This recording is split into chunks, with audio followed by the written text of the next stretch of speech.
Service, no one federal agency is supposed to be allowed to piggyback off of another federal agency.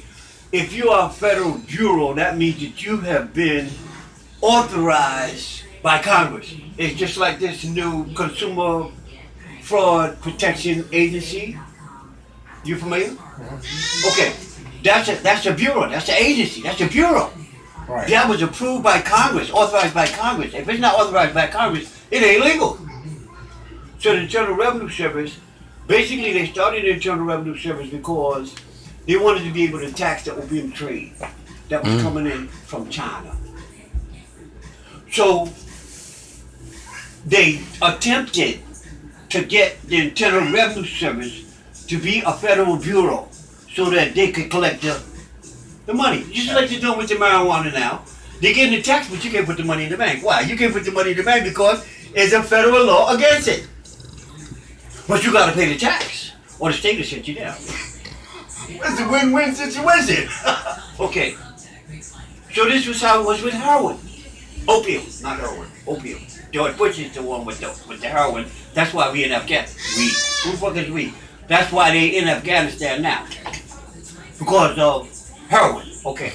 But we talking about opium.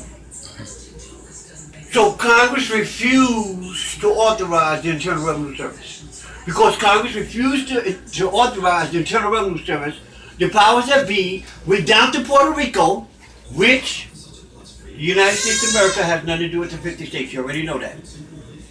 The United States of America, the private corporation consists of Washington and the District of Columbia, Commonwealth of Puerto Rico, U.S. Virgin Islands, American Samoa, wait a minute,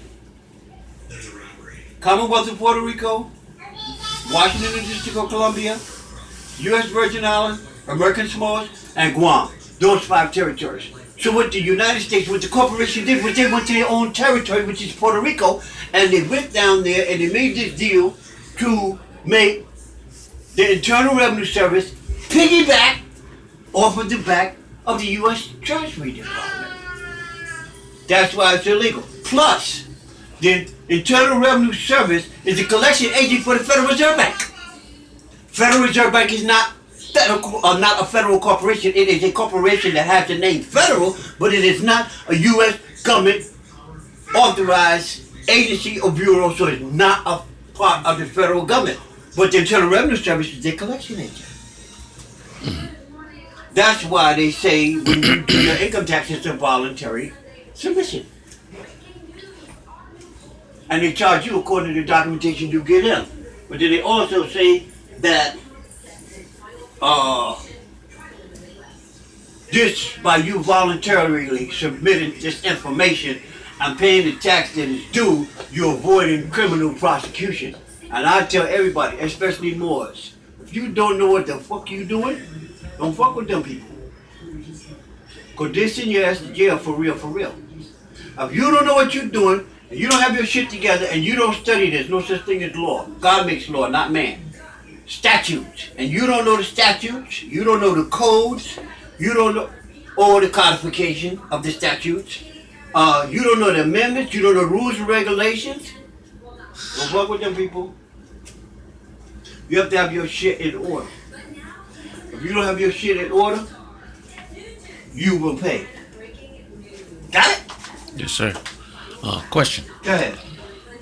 Well, how if you don't do or file your taxes in like a 3-year period of time, how can they come after you legally?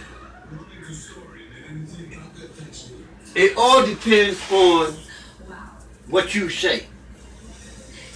If What if you choose to say nothing? What if you plead the fifth?